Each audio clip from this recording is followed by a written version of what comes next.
Hey guys, welcome back to the channel. Thanks so much for being here. So today is going to be a garden video. So all of my herbs and all of my veggies are going to be shown in this video. What I am growing, what I am struggling with, and what I decided to grow even though I hadn't previously. So that is what I'm sharing in today's video. So I have a lot of thyme growing because I use it a lot for my thyme water, also for cooking, and we dry it for the winter. So I have a lot of it growing. I have it in a few pots, 3 pots actually. I have lemon thyme and then 2 pots of regular thyme. And one of them I grew from seed kind of late, but you know what? It still grew really nicely. And I actually just gave some to a friend so that they can grow some at their house as well. So this is the oregano that's growing. It is thriving and doing so well. I love drying oregano because it dries so easily and it is so flavorful in so many different meals. We use a lot of oregano in our cooking. We're just huge fans of oregano. So yeah, and then I have again more thyme hidden in here. So herbs are a big part of what I grow because I use them all winter. I also use them, you know, for medicinal reasons. So it is really important for me to grow them so that I have them all through the winter because sadly the growing season is so short where I live. So this is my basil and it is not doing well at all. The earwigs have gone crazy with it, and I've been on a lot of the gardening websites and people are saying they are having the same issue. They also ate all of my baby kale as well. So these are the struggles with gardening, especially when you are organically growing your veggies and you don't want to use pesticides. You are going to encounter some loss. So here is the loss that I have in my garden.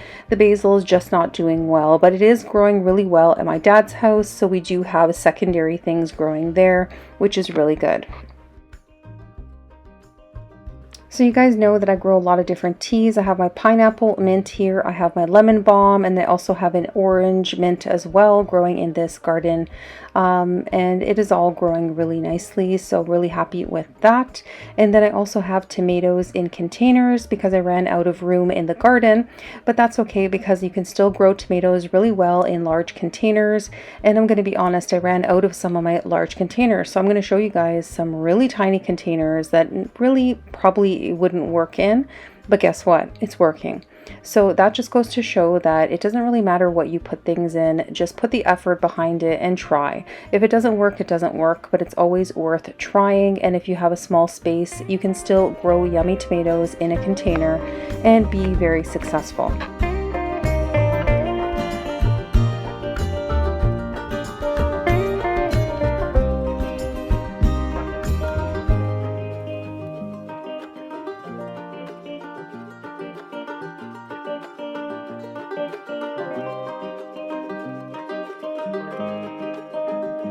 So going back to some struggles in the garden, I had a lot of tomatoes turning really yellow after all the rain that we got. You guys probably heard about the wicked storm that we got on July 16th in Toronto.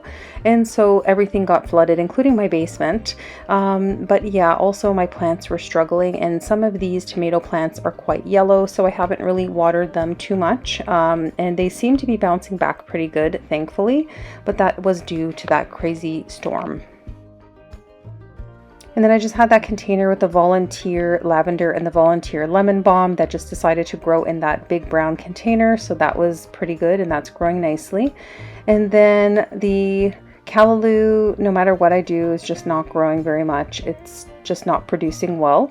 A friend of mine told me that I need to mix up the soil ever so often and it should help, but that did not help. So I don't know if it's the container that I'm growing it in. Maybe it prefers the ground, but it's just not growing that well.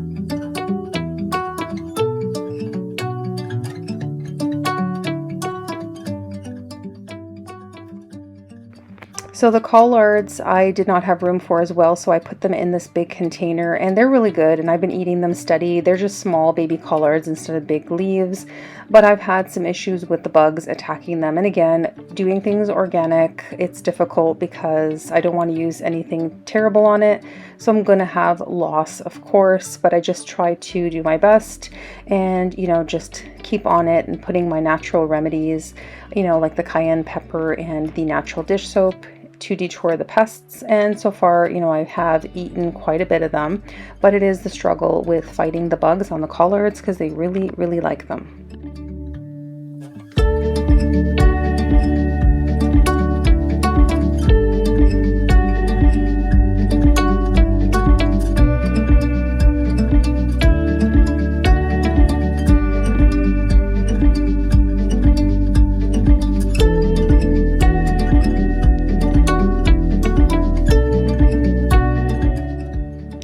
And then I have some cilantro growing in a planter as well, and some sage.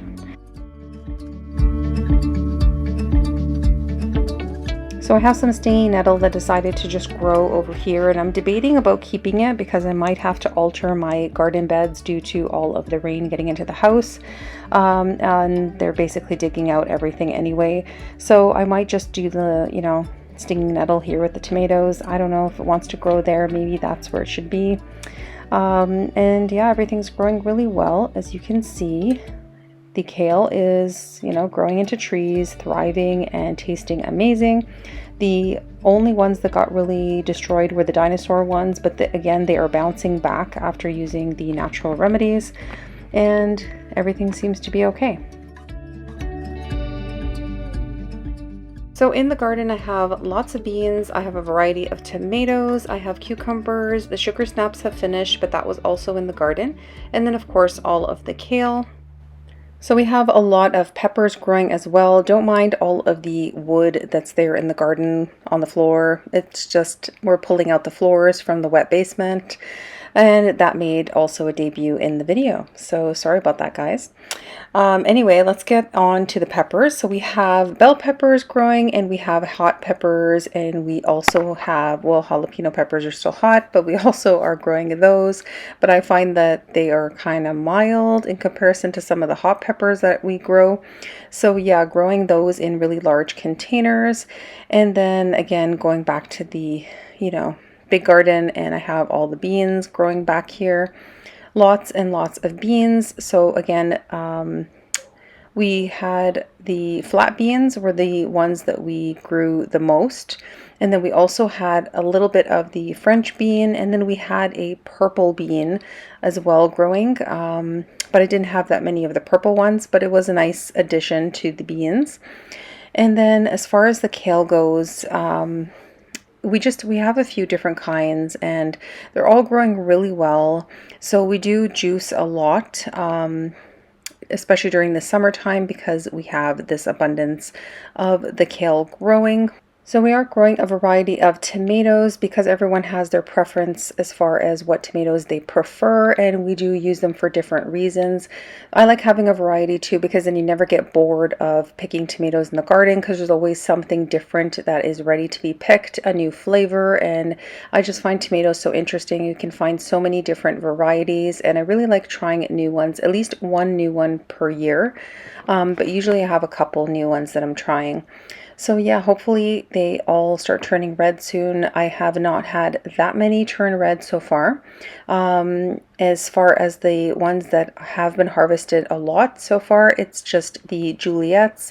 And I have, you know, some cherry tomatoes as well that I have been harvesting. This is the black ones, the black tomatoes that I am waiting for and so excited about, these heirloom black tomatoes. Super delicious, hopefully. And the tree is, I say tree because literally it looks like a tree. My plant just looks huge, and you know, it's doing so well. And then another thing that we've been harvesting like every single day is cucumbers. I have lost count. When I started picking cucumbers, like the very first day I had like 5, and then you know, a couple days later I was already at like 10, and then a few days after that I was like, oh my god, literally I've picked like 15 cucumbers. I cannot believe it, because every time I go in the garden, I see another cucumber that I can pick. So I've been giving them to my parents, giving them to the neighbors, and eating them, of course, here at home. And then we're going to start juicing just because we have so much kale. And this is our opportunity to juice a lot and get a lot of nutrition in us, because then it will be the winter and then it will be a lot harder to get the kale. But because we can grow the kale and it is so much cheaper, we really try to juice as much as we can in the summertime, and that way we get all that extra nutrition in.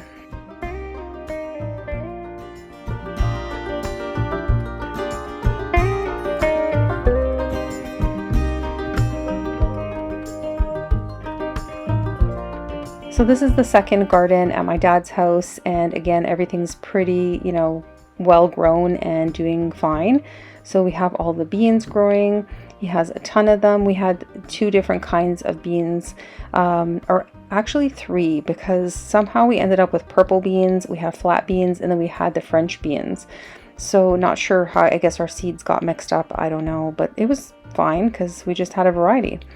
And then we also have tomatoes growing there as well in that bed.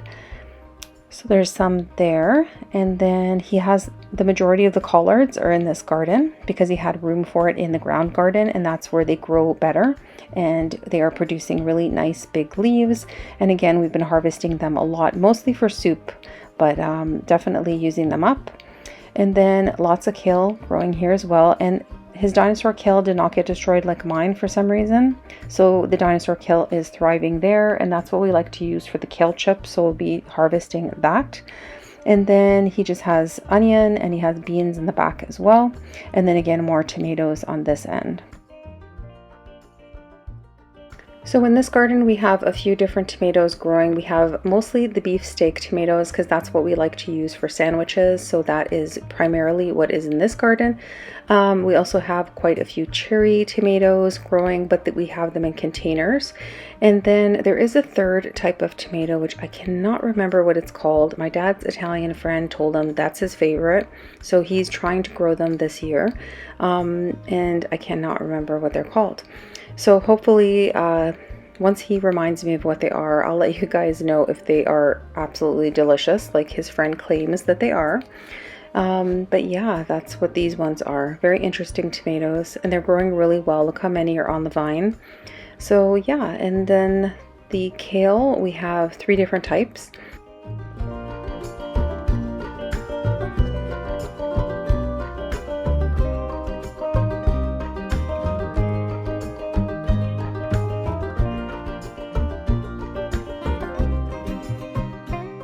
So we had extra kale, so we just put in this really big container at my dad's house, and that's doing really well too. And yeah, just lots and lots of kale everywhere in both gardens.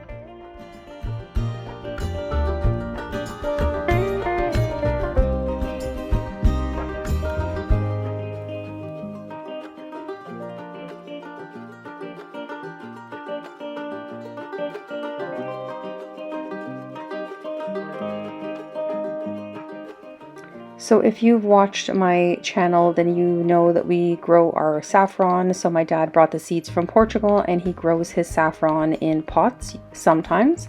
But they grow better when we put them in the ground. But this year we had to allocate the ground for other things, so they went into the pots. If you've never used saffron before, it gives a very subtle flavor to food, but it's so yummy, and also the color is beautiful. So he just harvests it without gloves. If I'm harvesting, I put gloves on because then it's like turmeric and your hands get really dirty and stained. So yeah, they give that really nice color to your food, which we really enjoy. And saffron is a super expensive herb to be using, so if you can grow it at home, then you save so much money. So we just figure, you know what, it's a pretty plant to have in the backyard. It's something that is carried on from our Portuguese heritage, and of course the seeds came from Portugal as well, and that makes it extra special. And we get to enjoy saffron all year. Like, I still have saffron from last year, but we're growing this year's, and that way we have an abundance.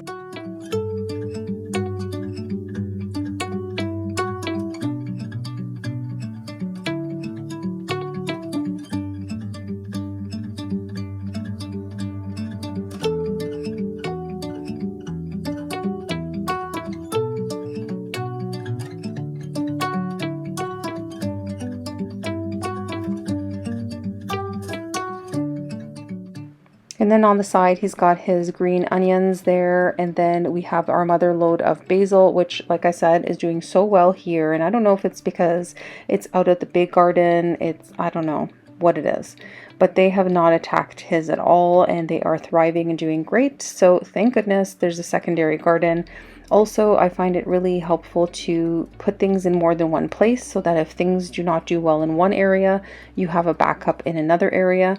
So you might want to do like some in a container and then some in the garden, just so that you have that backup.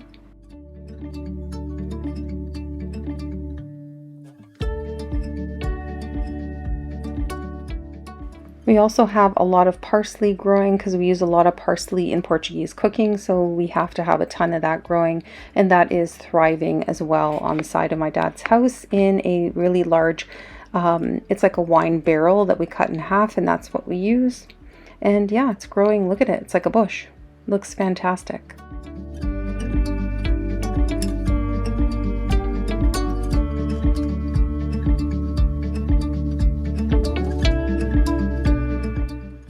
So here are some of the tomatoes that we have harvested from this backyard. Super delicious and very, very tasty. We had a lot of tomato sandwiches, and yeah, they were just so, so delicious.